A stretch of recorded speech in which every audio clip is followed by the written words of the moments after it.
Welcome back once again to my channel Noble by Richa. And in today's podcast, our guest is Captain Arvind Nautiyal, a 1971 Indo-Pak War veteran who later had a long inning with a well-known British MNC of those days called ICI India Limited.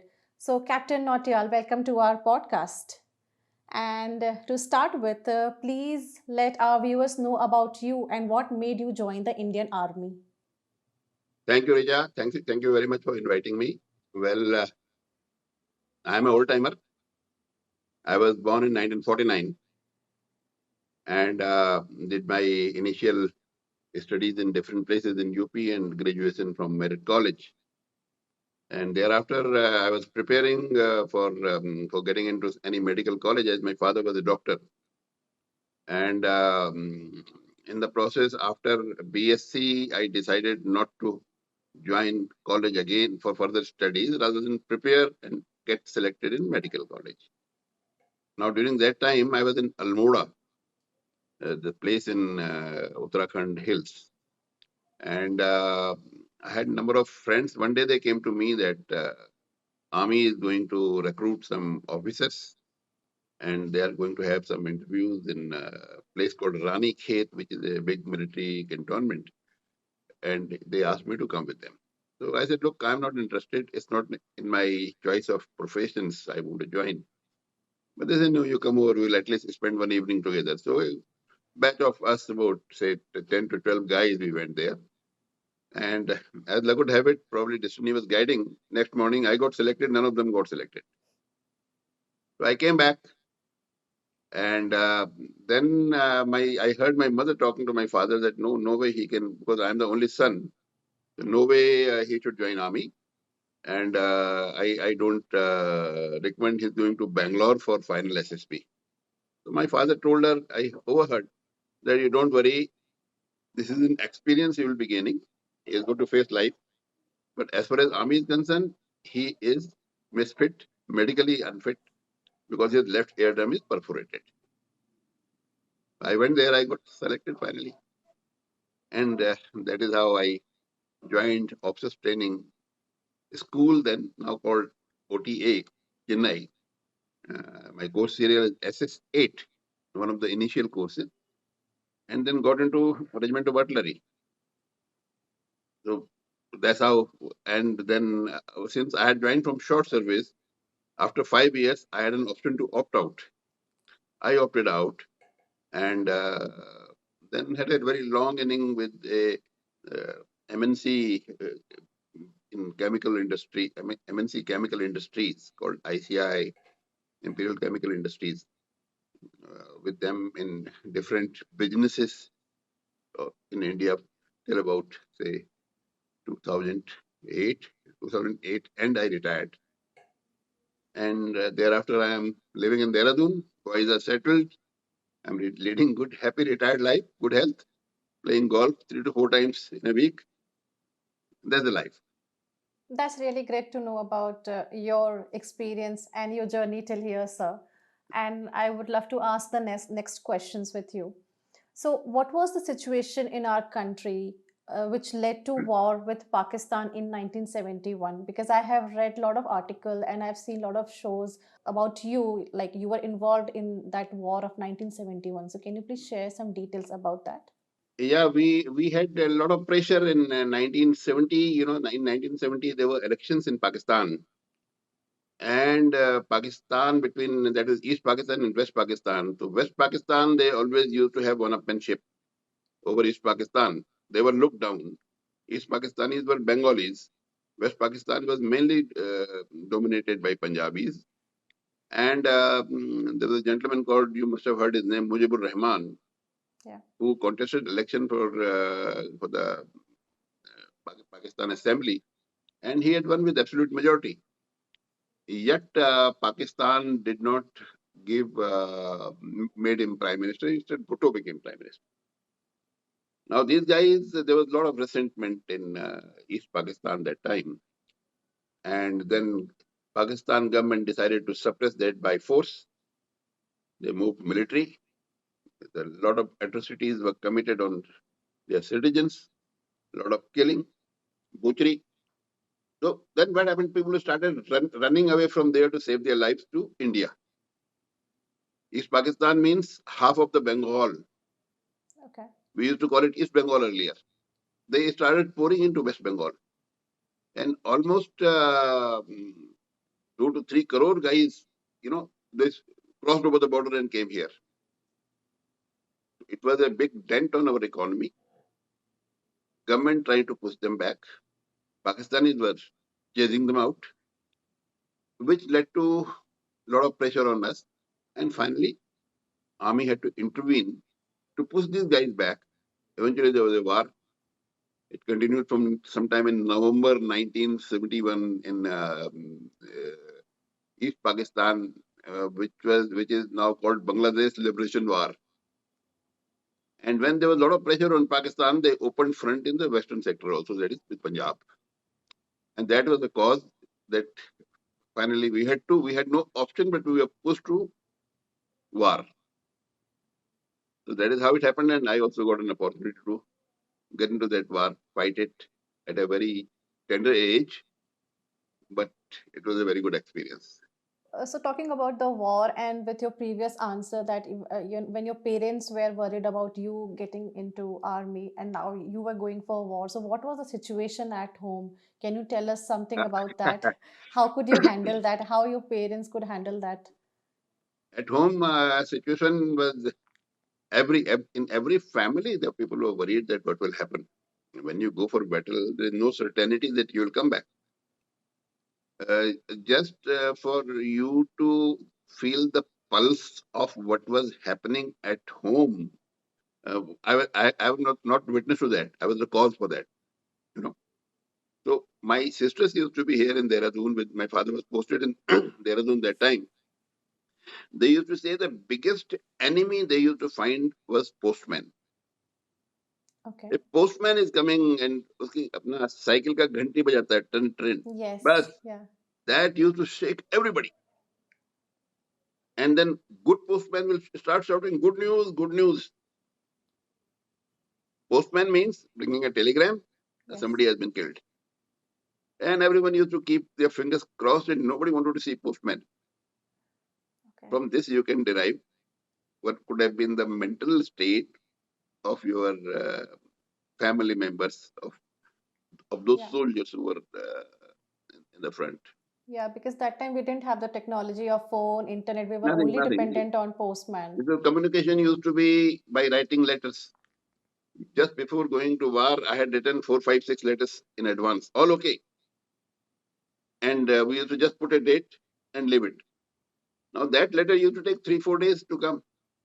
In battlefield, 3, 4 minutes are, you know, Yes. you can't say what will happen next moment, you know. So those letters used to give, temporary satisfaction to the parents, but then again they used to get worried. It was to an extent that my father, he himself being a doctor, had a heart attack during war. Oh, okay. And 1 month after war, he expired.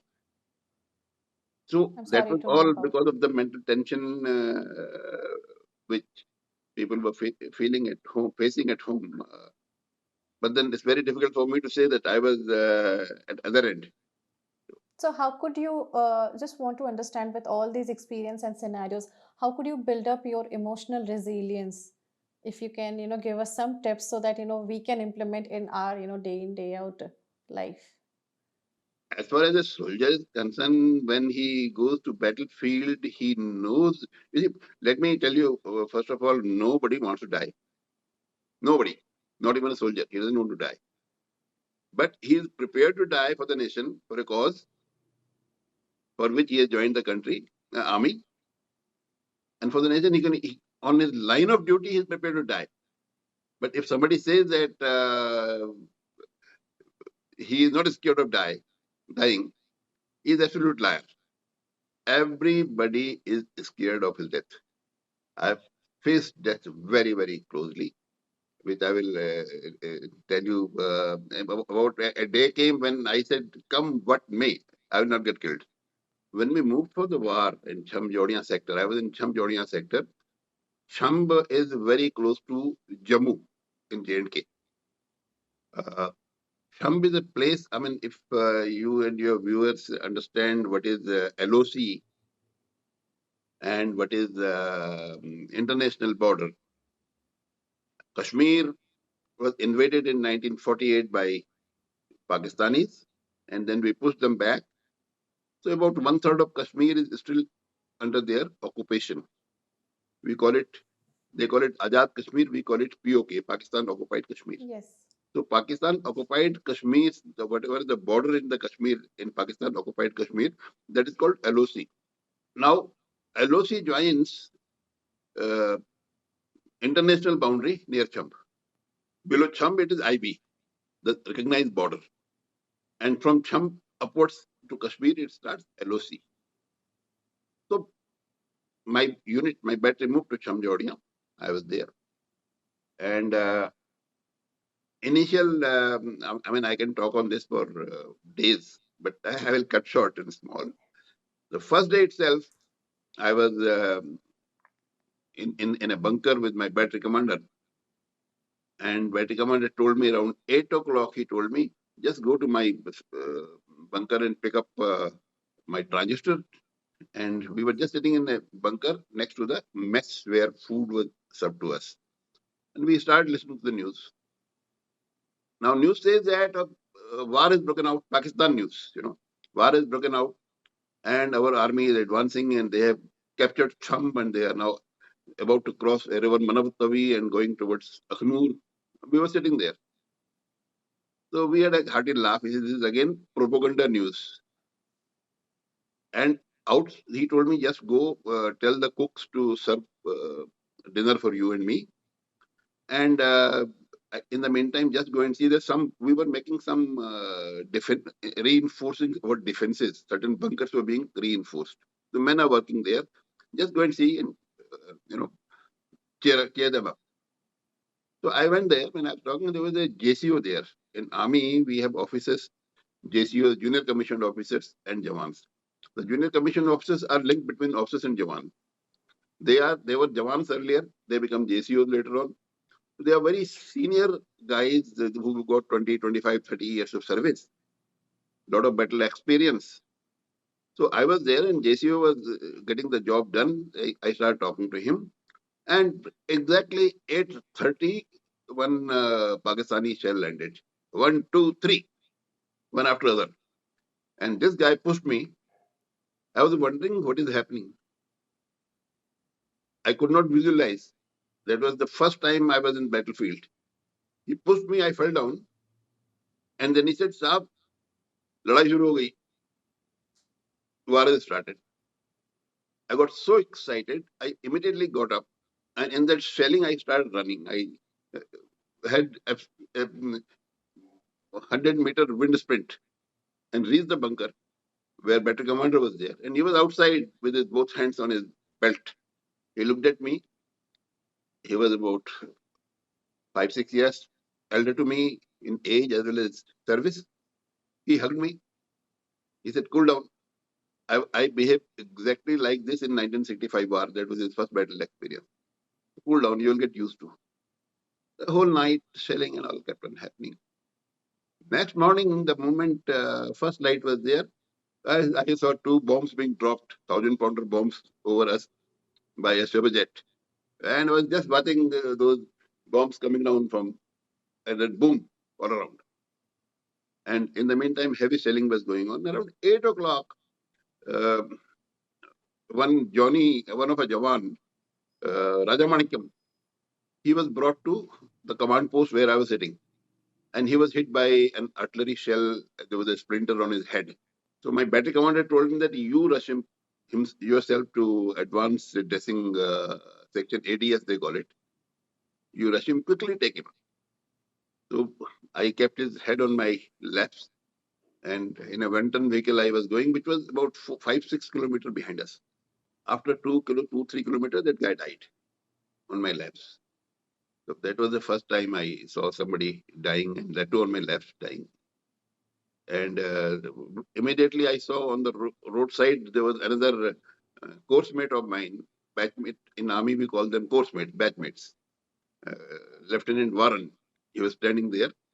because he was commanding another troop which was little behind us, about 5-6 miles behind us. So I stopped. I said, Varun, this fellow has died, and I handed over his body to Varun. We were same battery, 2-6 alag alag. He said he handed over body to him. I said, you take care now. I am going back because in our side, a lot of tamacha is happening. He was in a concentration area in a mango grove where he cannot be seen by aerial reconnaissance and was giving protection to the tanks. A lot of tanks were hidden there.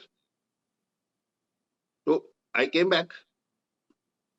That Dum Dhalaka continued, shelling.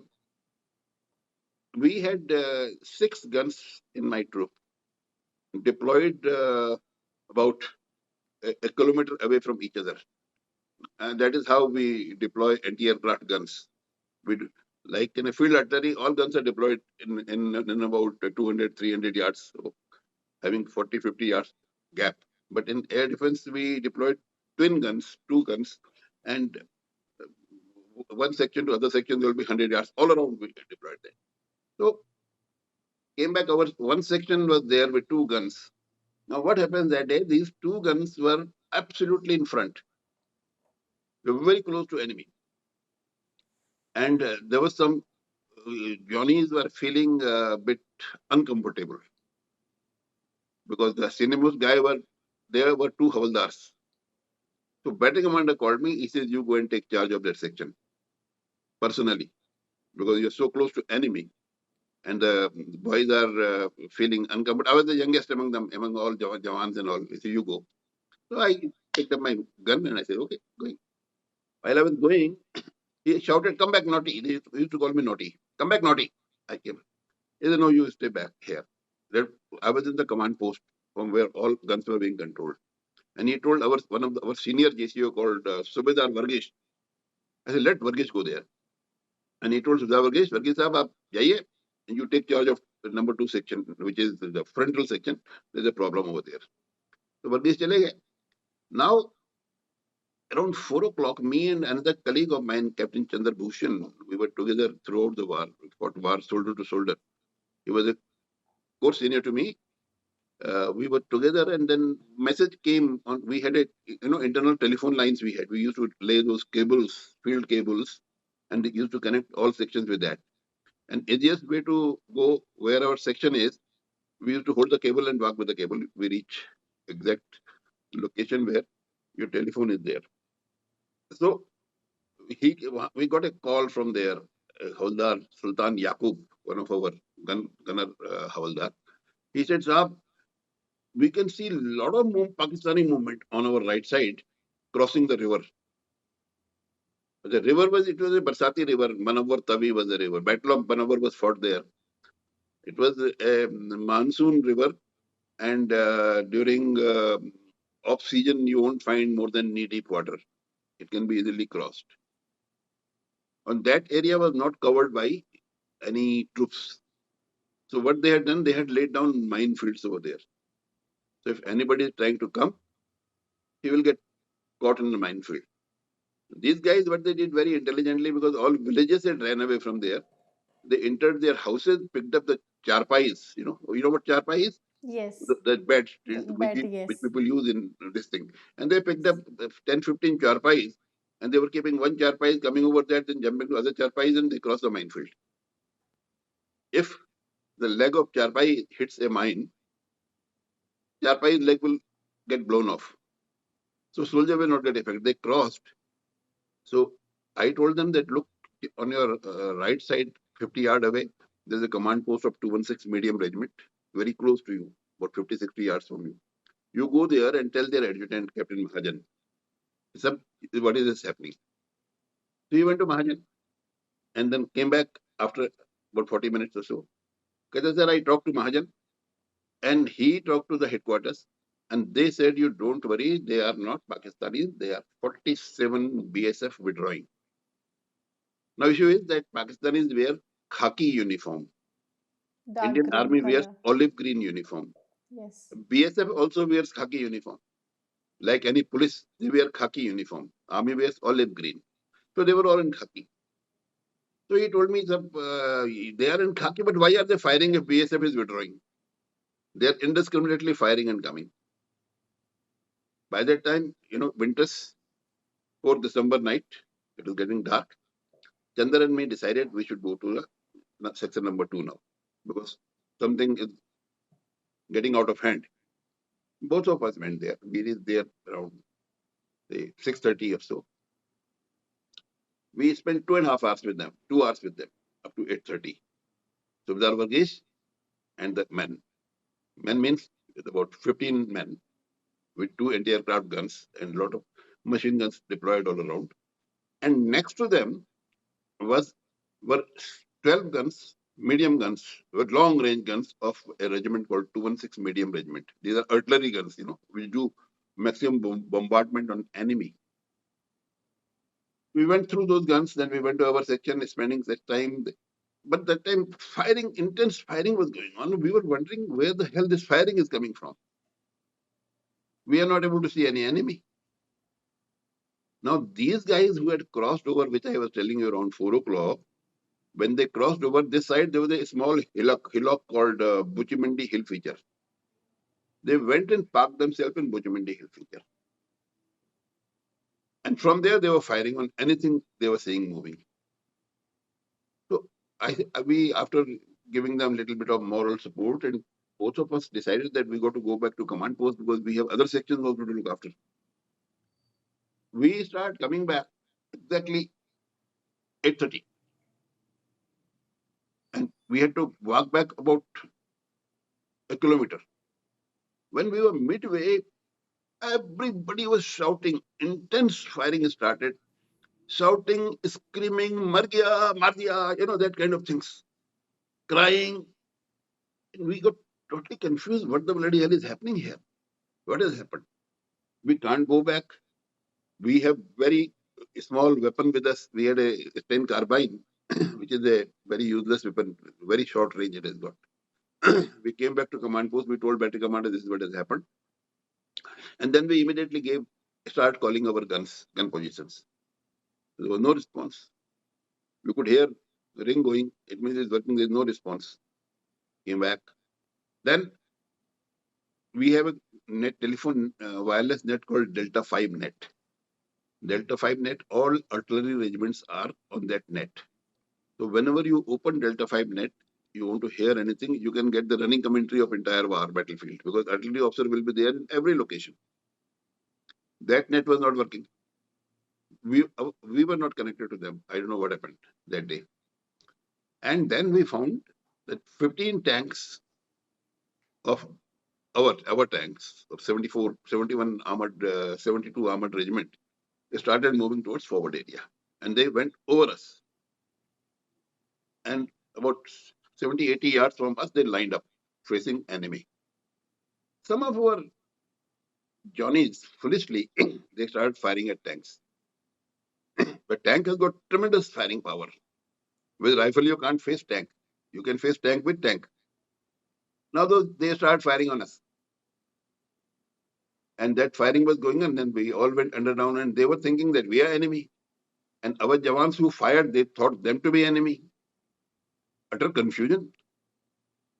There's one tree in that particular area, a huge tree, only one tree, all around no trees. Even today, some of my friends who have gone to that place, they are saying that tree is still there in the same place. Me and battery commander was sitting under the tree. After some time around 1:30 or 2 o'clock, 1:30 or 2 a.m., battery commander said that Naughty, now there's no way we can sit tight. We have to go and inform the tank commander that we are home troops, you are firing on us. Now, you and me, only two of us are there. One has to go. I am the commander, you go. Okay, I'll go. Now, you see, going with a Stain carbine is something like somebody going with a knife in front of a guy who has got light machine gun. That is the status of a Stain gun in front of a tank. So I started walking. You see, what I am saying, Richa, in this, there is a lesson for life also, I start walking, I walked hardly 10, 15 yards. He said, Naughty, come back. I said, thank God, the good senses prevailed. This guy, he has known that I can't do anything. They are thinking as an enemy. They are firing at us. And he's asking me, you go to them and tell them don't fire at us. I came back. I was happy. He said, where is your troop Havaldar Major, Veer Chakra? My troop Havaldar Major was a chap called Yesudas, Havaldar Yesudas. In 1965 war, he was decorated soldier. He had got a Veer Chakra award. So they called him. I was again happy. And then he said, Uska Veer Chakra kab kaam aayega? Do you follow Hindi a little bit? Not really. He said, Uska Veer Chakra kab kaam aayega? When will his Veer Chakra be used? Okay. Call him. I was again happy that the Havaldar will go, I will not go. Because there was, imminent death in front of you. And they are thinking as enemy, they are firing directly at us. So I called Yesudas. Okay. Petty commander said, साहब के साथ में तुम भी जाओ. तो again फिर फंस गया. Again I had to go along with him. Yesudas was walking with me. The great man. They fired one burst at us. Achha, then again battery commander called us back. Again after 1 minute, another 10, 15, 20 yards, come back. Leave your Sten carbine behind. This is not a weapon against tank. You can't do anything. So both of us left and said, raise your hand and keep shouting, Indian Army, Indian Army, Indian Army. So we walked, Indian Army, Indian Army. I was saying, Indian Army, Indian Army. You will not believe it. At 2 a.m. in the dark night, I could see dust coming out of the ground when a MMG burst of 8, 10 bullets fell on my left foot, near my left foot. And I could see dust. The moment that happened, making true confession, I immediately started walking behind the Havaldar. Friction of second, a lot of things came in my mind. That I am a bachelor, this fellow is married. He has got a wife, he's got children, number one. Number two, I am an officer, he's a Havaldar. 3, I'm supposed to lead from front. And what a cowardice act. I'm going behind him. I immediately came next to him. You know what he did? He immediately kept his hand on my shoulders, which is unheard of. A Havaldar keeping hands on officer's shoulders and telling me, Sahab, I'll tell you in Hindi, then repeat in English. साहब जब तक गोली के ऊपर आपका नाम नहीं लिखा है आपको नहीं लगेगी. Unless and until your name is written on the bullet is not going to hit you. It was such there's a lot of teaching in this, lot of learning on this, that brave soldier. And by the time we had just reached, we were 10 yards from the tank. Somebody shouted from tank, come this side close. So we were there, Indian Army, Indian Army. Then he looked down, I don't know how in the dark, he told me, hey, you look like an officer, come up. So I climbed on the tank. He kept his pistol on my chest. Who are you? I said, sir, my name is Lieutenant Arvind Nautiyal. He is my troop Havaldar Major, Yesudas. Then he said, do you know any other officer of your regiment? I said, sir, I know why you are asking this question. My other troop is giving you air defense protection. There is a chap called Captain Joseph and Lieutenant Warren. He kept his pistol back in the holster, hugged me, and he told me, son, I was firing to kill you. So, but yeah, you will not believe it. I literally cried. Emotions were so highly charged and then got released. Then he told me, what makes you come here? I said, you are firing at us. Our Johnnies stupidly, they opened fire. So behind you, we are your own troops. He said, okay, then immediately on wireless, he told everyone that behind you are home troops, no fire. Samna ke side fire karo. Then I said, my battery commander wants to meet you. He said, call him. 50 yards. I shouted from there, Khanna sir, please come now. Major Amarjit Hundal, he says is my name. Major Amarjit Hundal is calling you. Chale gaya. So he asked me, Khanna, what's the problem? Kata, our wireless net has collapsed. We don't know anything what's to be done. and I want to repeat same thing, don't fire at us. Okay. Then he told Khanna, go and fetch the commanding officer of 7th Kumaon Regiment, it's an infantry battalion having about 800 men. Go and fetch him. He's supposed to go on assault with me with these 15 tanks, and he's missing. Came back under the same tree. Khanna said, okay, you go and fetch a CO 7 Kumaon. I said, you are asking me to look for a needle in haystack. Who is 7 Kumaon? I don't know. Where is CO? You tell me where is he? It's a battlefield. It's not that you are going into Mall Road of Bangalore and you got address, such and such address, you go and fetch him, And he said, no, but somebody has to go, you go. So I picked up my Jeep. When I was coming, then he again came in front. He said, come back here. I can't afford to get you killed. I have already done that 2-3 times. Come back. You cannot look at, you don't know where he is. So I came back, and then we were just sitting under the tree, and suddenly with my feet, I was able to feel something. Then I picked it up. It was my wristwatch, which I lost previous day in the war. Somehow I got it. Anyway, around 5:30, 6 o'clock, these tanks started going back, barrel facing towards enemy. And that again created panic among my troops. That means enemy is advancing, tanks are going back. Lot of panic. So battery commander decided that we cannot have our guns so far away from each, 2 guns, then again 1 kilometer, then 2 guns, then again 1 kilometer in a circle, Get all the guns in one particular place. We are not able to find out what has happened to those 2 guns, where you had gone, and they are not, nobody is responding. Telephone is ringing, we can make out. There's no information. And then when we were talking, some firing came on us. We start trying to observe from a tree. Chandra Bhushan, I tell you name, I often call him Chandra. So Chandra called me, ki, yaar, easy पेड़ से आ रही तू देख. I say, yes. He got a LMG and opened 18, 20 bullets on the tree. It dropped a Pakistani with a rifle. Up, like a mango from a tree. What happened there, that I will just tell you in brief. These Pakistanis who had crossed the river, they were camping on the foothill of Bojumandi Hill feature. 8:30 when we were returning, they attacked our area. My section guns were on extreme left flank. There, next day, we found one Pakistani Subedar and 2 Havaldars were lying dead around our guns. Means our gunner must have fought. And one of our gunner, Lois Vegas, his body was also lying there. The rest of the gunner must have escaped from there. And next to them, there were 12 medium guns, heavy caliber gun. 11 guns were burnt. They came inside and they did not expect any such heavy weapons on their way. So they did not bring proper charge to blast the barrels. So they just set them on fire. What will happen? Only rubberized parts will get burnt.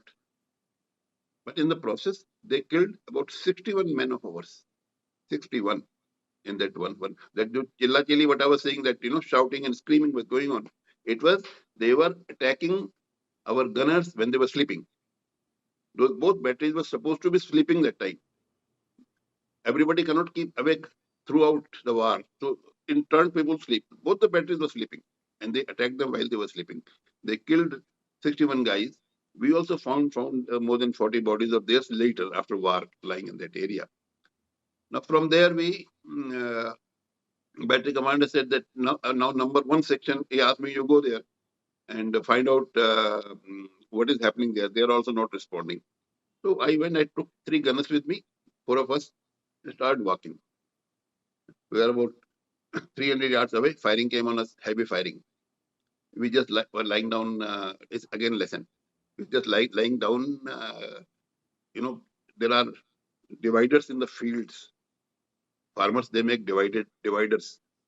So divider is about, say, 1 feet high. We keep rifle on that. We start firing back. When I opened my carbine, it did not fire. Other 3 Johnnies were firing. I was lying flat next to that we call it bunny in Punjabi, lying like that, stripped my carbine, took out my hanky, cleaned it, assembled it, and by the time I was ready to fire, the enemy ran away. The guy who was next to me, he got a bullet on his head, but he was wearing a helmet. So it pierced through helmet, but could not hit. We came back. We said that, look, with 3 guys, I can't go there. I need at least 8 to 10 guys. Then we will move. In military. When we move in 2 groups. One group fires, gives support, other group moves. Then that group fires, other group moves. They support each other. With 3 guys, you can't do anything. We came back. I had cleaned my weapon. My weapon was ready to fire without firing a bullet. We told battery commander is a major, I told battery commander, sir, this is what has happened. He said, okay, now you don't go, we will go together. And he said, let's go. Let's go to the number 1 section in our jeep. There was an open jeep. And right hand side driving, left hand side, the co-driver sitting. Now, whenever I used to go with battery commander, I used to sit behind the driver so that I can diagonally see battery commander. While going, he used to talk and ask questions. So if I'm just behind him, then I can't see his face. That day, I don't know what happened. I jumped and I sat down behind battery commander, not behind driver. So when we moved, we had hardly gone about 200 yards on the village road.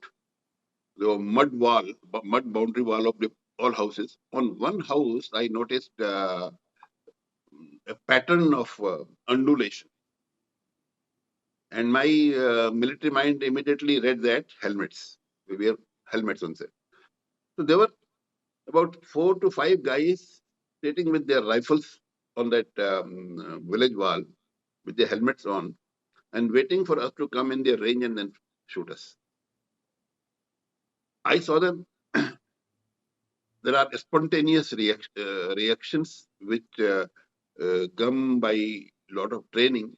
The mind is trained to behave in that way. I emptied my carbine on them.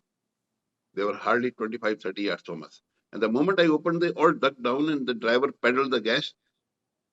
We ran away from there. I mean, that was the ambush laid for us, which we cleared the ambush. The battery commander again asked me, what happened? I said, this is what I've seen. He said, you are getting panicky. Okay. After some time, when we came to our section, we saw there were few bullet marks on jeep on the right hand side. They also opened up. That day, that point of time, I had believed, come what may, I will not get killed in this battle. Because that Almighty had made me to clean my weapon 1 hour back. Had that incident not happened, my weapon would not have fired here. Battery commander was not able to see him. I was the only one holding weapon that time. We all 3 would have been sitting ducks. So this I told you initially. Have been, I can talk hours and hours on this. We went to our section. That day again, in that section during daytime, I had a personal encounter with some Pakistanis who had come previous night, who had created that, the guns and all who had burned. They got divided in small groups. And later on, when we captured some of them, they told us that their role is to go behind enemy line. That means go behind us and then cut down our supplies like ammunition, petrol, food, cut down those lines and attack us from behind. So I was in gun area. We had gone and retrieved our guns and all. That was a totally different story. And then suddenly I saw behind us, about 75, 80 yards behind us, there was a nala. And there were about 10 to 12 guys running. So by that time, I had changed my weapon. The seeing what is happening, this useless weapon I am carrying is a toy. I got a light machine gun. And that I gave it to my buddy. Every officer has got a buddy.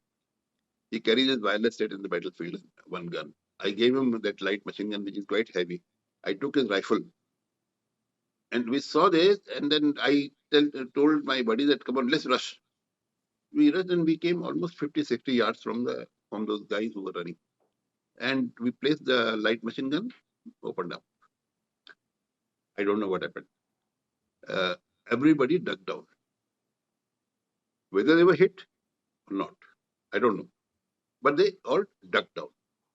And then we kept watching for good about an hour. Nobody got up. We didn't see anything. That night, around midnight, 12 or maybe 1 o'clock, 4 Pakistanis carrying one injured Pakistani major in a charpoi, which I told you earlier what charpoi is. That's like camcot type, carrying him on his shoulders, lost their route, accidentally entered in mid of our gun area, and there was hand-to-hand fight. 3 of them we killed. On charpai, there was a gentleman lying, a Major A.K.K. Abbasi, who later became a Major General in Pakistan Army, had a LMG brushed on his right foot. And other guy we caused with him was a Lance Nayak Bashir Ahmed. So we captured these guys, we brought them to our command post.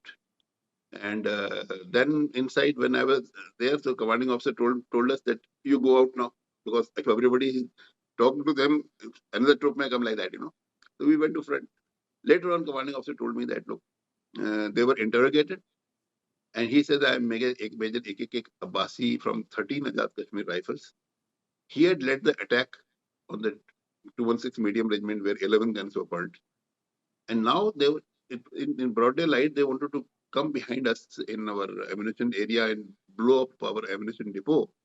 And he says, when I was running around between 1 and 2 o'clock, somebody from your side fired LMG on us. He killed our 5 guys. 6th one is me. I've got bullets on my legs, so I can't go. And 4 guys survived. So these 4 guys were taking me back to Pakistan.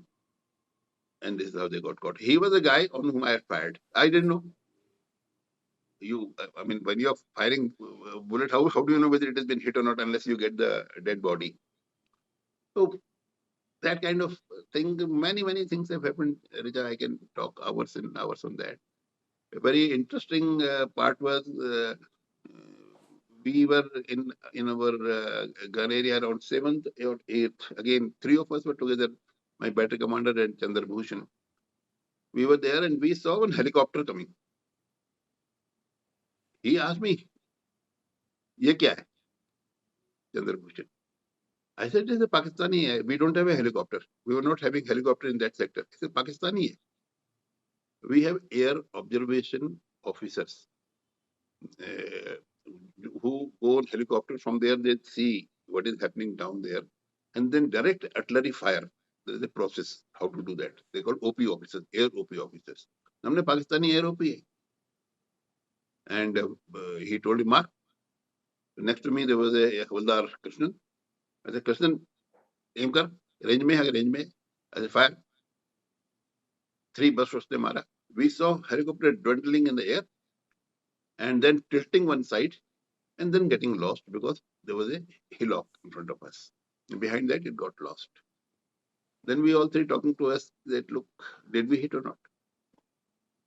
Yes, laga hai. Agar hit nahi kiya, to why did this tilt on one side and kept going down? When you shoot at an aircraft, what can happen? If it hits the fuel tank, it will blast. If it hits its engine, it will dive down. Kills pilot, it will dive down. And if anywhere else, a rotor and not all, it hills, it will start, spinning the air. But it will blast only when it hits its fuel tank. So that aircraft tilted and very fast disappeared behind the hills. Uska, after about an hour, half an hour, our barber came. And barber said, "Sahab, आपका दाढ़ी बढ़ गया बहुत ज़्यादा. I have to give you shave." We are not saved from 4th December. Third का night को लड़ाई शुरू हुआ. 4th December onwards, we had not saved, and it was 9th, 8th or 9th. So he said, okay. So we're sitting under a tree. I said, give it to battery commander first to start with from senior. We gave him shaving. Pranbandhu Barik from Odisha. Then he gave shaving to Chandrabhushan. And when he was about to give me shave, sabun lagaya, a guy came running with puri and aloo. 4 puri or aloo ka sabji. They were able to make in one of those abandoned villages. So he bought it for me and Major Khanna and Chandrabhushan. So Major Khanna told him, Barik, तुम भी जाके पहले खाना खाओ, you have your breakfast, and then come and give shape to Nautiyal. Okay.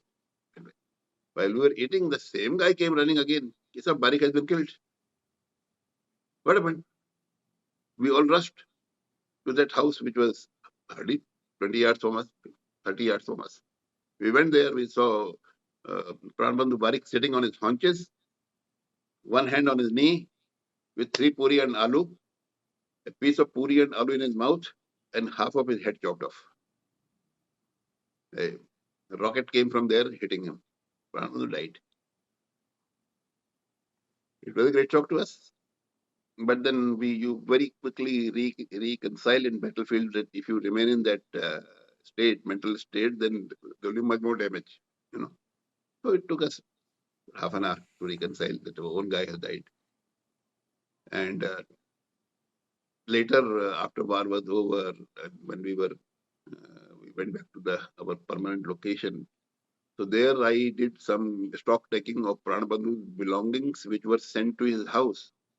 So I opened his box.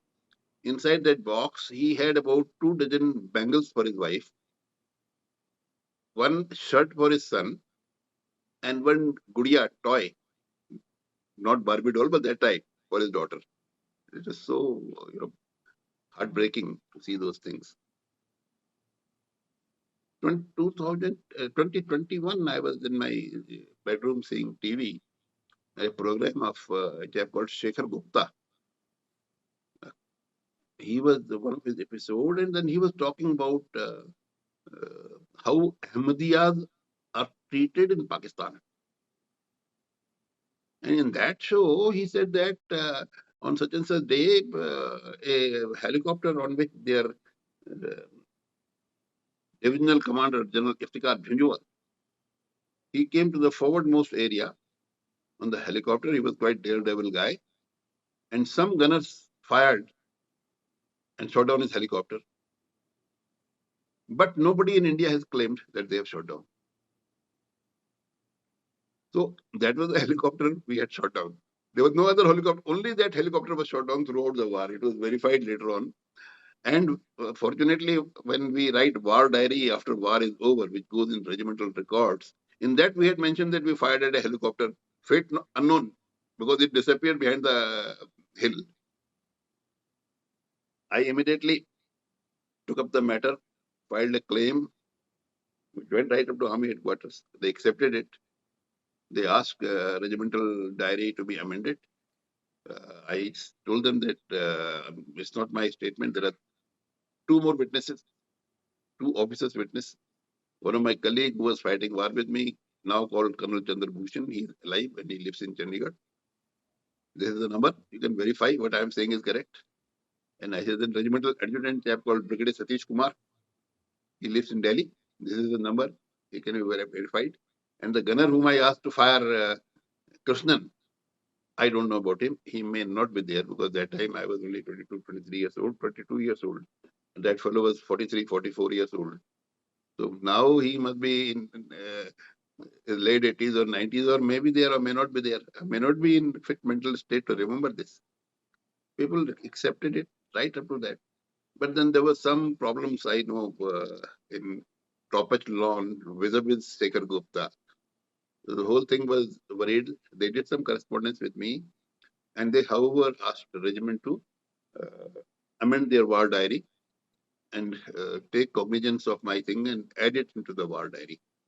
That's good enough. At this stage, you don't look for anything. But what I'm saying, had it been known that time in the war that GOC has been shot down, and after that day, in our sector, war stopped. Because new GST took 2-3 days to come and 2-3 days to understand by the time ceasefire came. So there's this kind of, a lot of things happen. I think I have been boring you. I don't know. No, it's very interesting to know about all these wars because now there is a current war which is happening, but we don't know what has happened in the past. So Yes, it's you very don't. interesting stories which you are discussing and telling us. And this was the episode with Captain Arvind Nautiyal. And we will be releasing part two sooner, where he is talking about leadership and his perspective on the Iran war, which is happening now, and how his experience of army and leadership can be implemented right now with our current generation of leadership. So stay tuned for part two.